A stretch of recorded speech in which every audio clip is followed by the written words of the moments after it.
Hello everyone! Kumusta po kayong lahat? Saan man kayong sulok ng mundo naroon ngayon, ingat po tayo. Welcome po sa aking channel, Tantan Farm TV.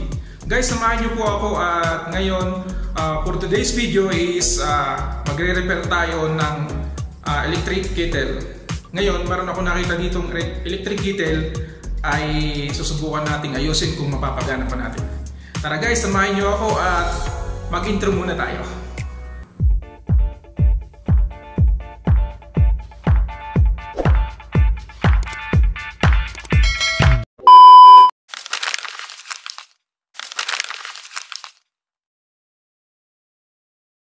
Twelve seconds later.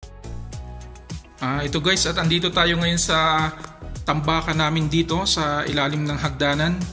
Kasi dito namin tinatambak yung mga sirang mga gamit na hindi na napapakinabangan. Ngayon ay may napansin ako dito na electric kettle na tinapon na siguro sa mga ibang lahi ito. Ayan, may maraming nakatambak dito. Ngayon, tatry natin na ayusin, baka sakaling mapapagana pa natin. Ito siya guys, oh. Ayan. Try nating ayusin siya kung kaya nating mapagana pa. Sayang din naman. Ito. Ayan. Pwede po siguro. Ayan. Ang kanyang brand is Fortune Light. Ayan. One eternity later. At ito guys, andito na tayo sa ating table at dito natin ayusin. Binila natin sa loob. Ayan. Check natin kung anong sira nito. Itong automatic switch naman niya, nagana naman. Bakit kaya tinapon to ng ibang lahi? Titingnan natin dito kung siguro ito guys, oh. Malo, ayan, tanggal siya. Ito yung sira niya. Ayan guys, tatanggalin natin tong tornilyo niya. Titingnan natin sa loob.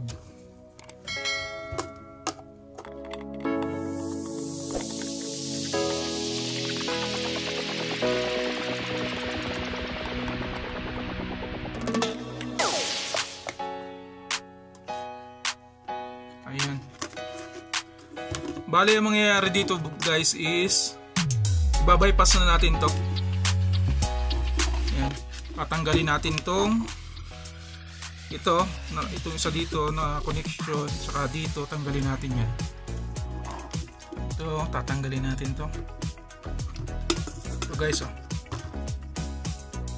Tanggalin lang natin yan. Ayan, saka dito sa isa. Okay. Baling natanggal na natin to.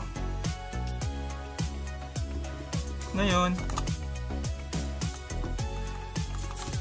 i-connect naman natin dito sa kabila. Ito naman yung tanggalin natin sa loob.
Tapos ito guys ay ibabalik natin tong pinakailaw niya.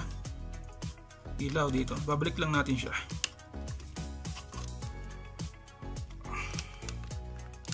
Ayan. Binalik na natin yung ilaw niya. Mag-cut lang tayo dito. Siguro dito banda. Ayan. Ayan.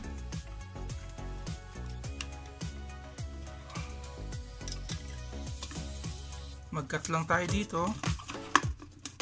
Ayan. Siguro dito banda guys. Magkaka tayo dito. Okay.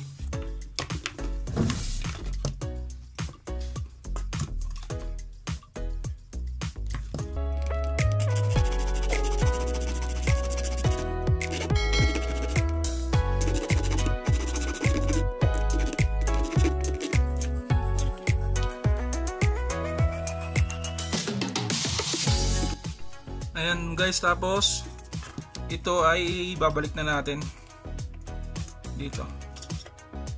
Ayan. Takip na natin siya dito. Ayan. Kita nyo guys, oh, sakto lang dito.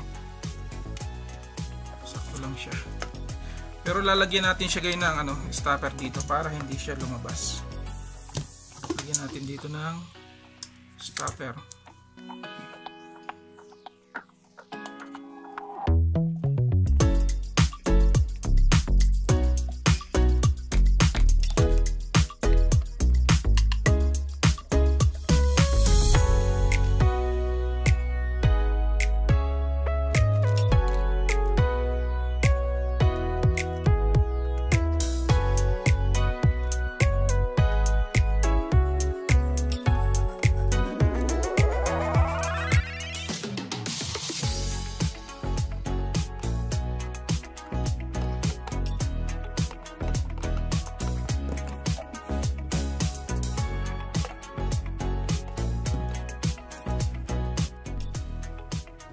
Yan guys, susubukan natin kung gagana siya. Yan.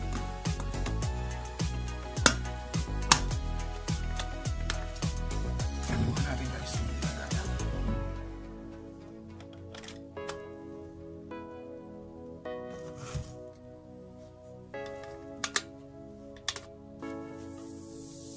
Ayan guys, oh.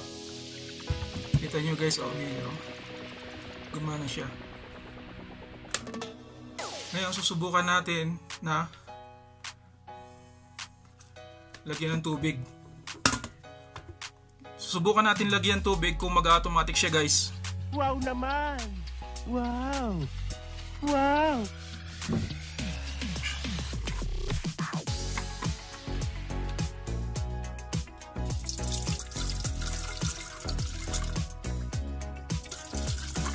Konti lang ilalagay natin para subukan lang natin.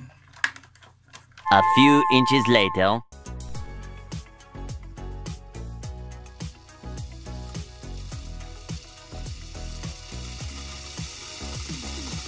Ayan guys, oh. Okay siya guys, nakulo na. Bali, binaypass lang natin yung yung pinaka niya, dinirect na natin. Naka-direct na siya. Ayan, oh, nakulo na. Titingnan natin kung mag-automatic siya.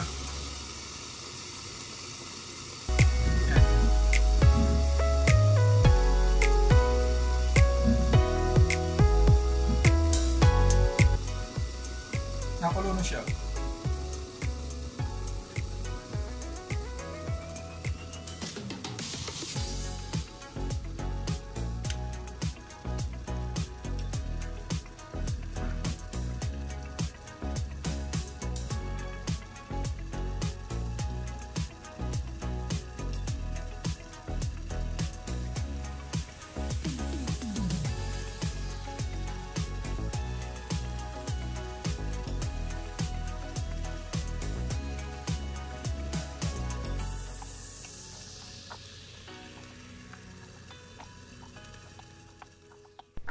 Guys, hindi na nagpapangsyon ang ating bimetallic plate. Hindi na siya gumagana, kaya need nating palitan. At nag-order na rin ako sa online. Ito, nag-order ako sa online ng bago. Hintayin ko na lang, saka na lang natin papalitan kapag andyan na yung order ko. Pero ito temporary ay nagagamit naman natin ito. Bali guys, ano to, direct na, dinirect ko na siya. Ikaw na mismo ang mag-o-off pansamantala at kasi hindi pa dumadating yung in-order ko. Kapag dumating, kakabit ko uli panibago. Pero ngayon pwede na natin magamit to sa papainit ng tubig. Ayan. Bali yung dalawang thermostat natin ay bypass na natin. Direct na siya. Ang gumagana lang ay yung ating on switch, on off switch. Pero yung thermostat hindi na siya gumagana. Ayan guys. Yung guys, okay siya, gumagana siya. Dinirect na natin siya. Nakarekta. Pero okay siya, magagamit naman siya. Yun lang guys, at salamat po sa inyong panonood. Shoutout po sa ating mga viewers, sa lahat ng ating subscriber. Sa mga silent viewers po, shoutout po sa inyong lahat. At ingat po tayong lahat. God bless. Bye-bye!